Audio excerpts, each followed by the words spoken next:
Hello there, you guys, and welcome back to our little Learning About Bluegrass series. Today I'm excited to show you a shuffle stroke that I've been learning. Last week we were looking at the G major pentatonic scale, and the purpose of that video was to get your ear really used to hearing a major pentatonic scale. So if you haven't watched that, take a look at that one from last week. And today we're going to be plugging in this shuffle stroke into our G pentatonic scale.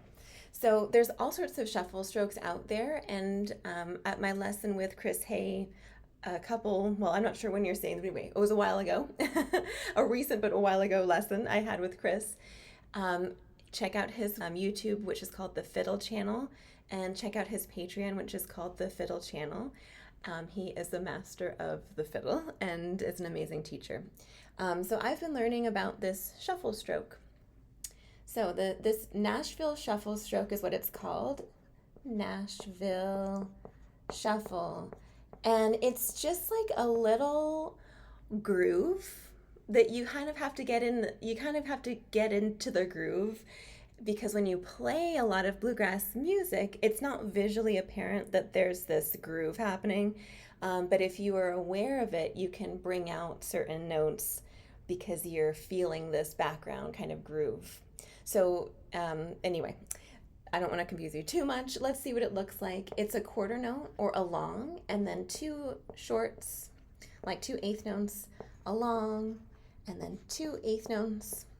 And on top of that, these first eighth notes have a little accent on them.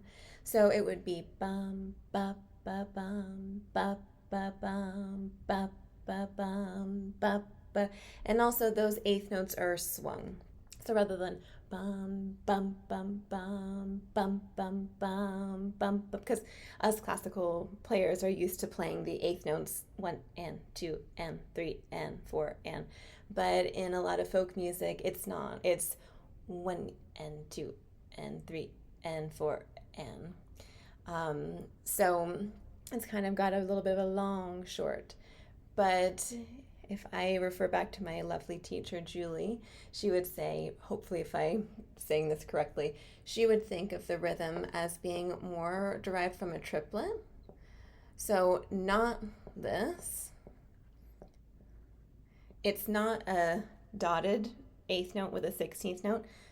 Da, da, da, da, da, da, da, da. It's not that. It would be much more like this. Da, da, da, da, da, da, da, da. 1, 2, 3, 1, 2, 3. Da, da, da, da, da.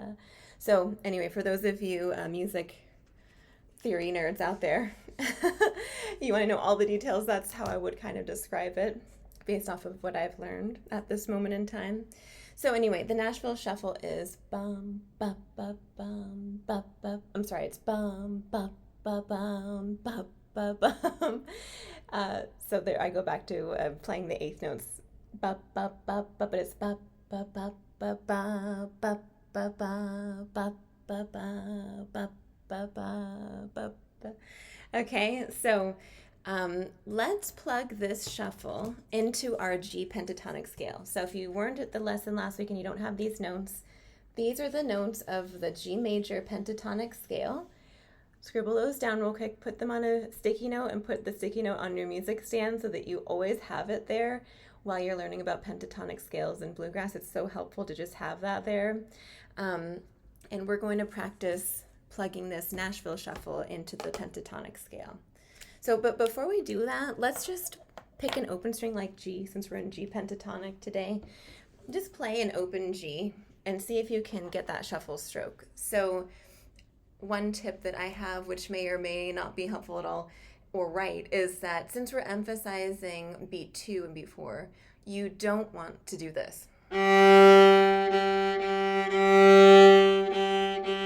You don't want to use a lot of bow on beat 1. You want to use a little bit of bow on beat 1 and a lot of bow on beat 2.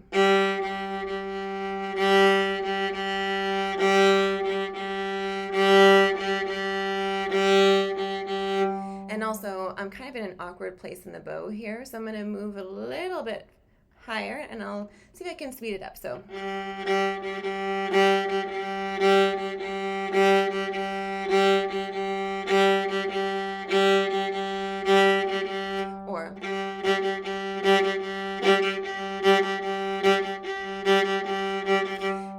when it goes faster, I'm not really swinging the eighth notes as much. So as you can tell, I'm still kind of learning about, is it swung all the time? But anyway, this would be a little faster.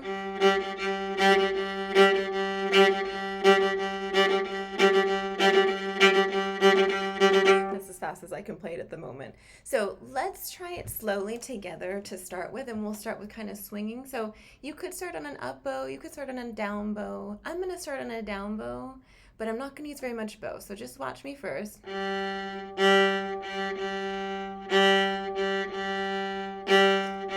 if you can sing it along with me.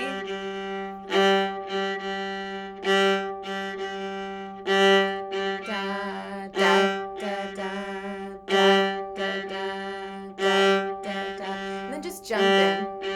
See if you can play along.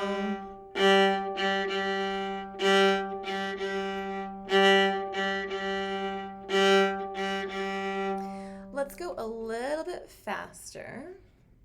And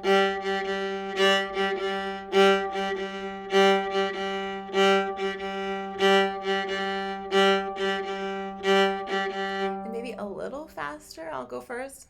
And this is where I'm not going to swing it as much.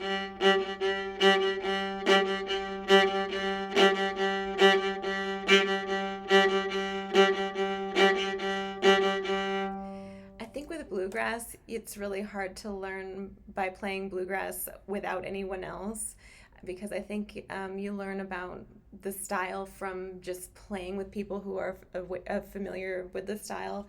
So there might be some interesting like little jam sessions in your area that you could check out, and you just go listen. And just see if you hear any of that Nashville shuffle happening. I should do that. But anyway, that would be what we're going to try to plug into our G pentatonic scale. So I'll go first, and then see if you can copy me the second time. So.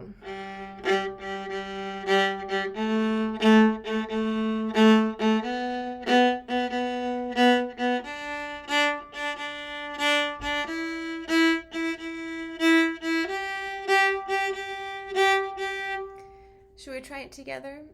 Let's start from the beginning. 1, 2, 3, 4.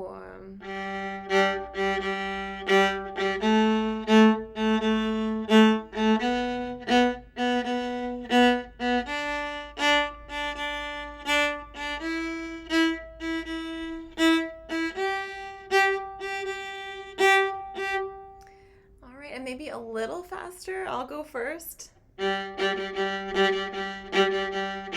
Maybe something like that. Okay, by the way, any of you that may be expert bluegrass players out there, thank you for any support that you have. Let's try it together a little faster. 1, 2, 3, 4.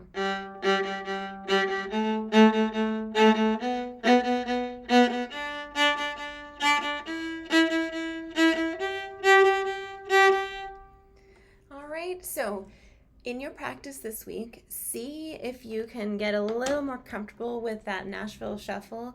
Another little week to get familiar with the G pentatonic scale, which you don't have to just play one octave. You can play it across the instrument. So, you know, I started on G and ended on G, but I could start on D or E over here on the C string, or add A, B, or D, or E over here.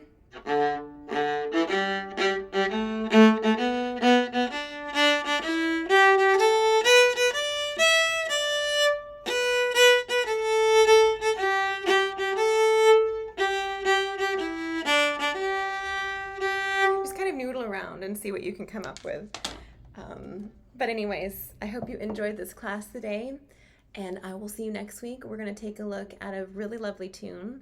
It might be in some of those bluegrass books that you might already have, but it is available on 8 notes. And so we're going to take a look at 8 notes.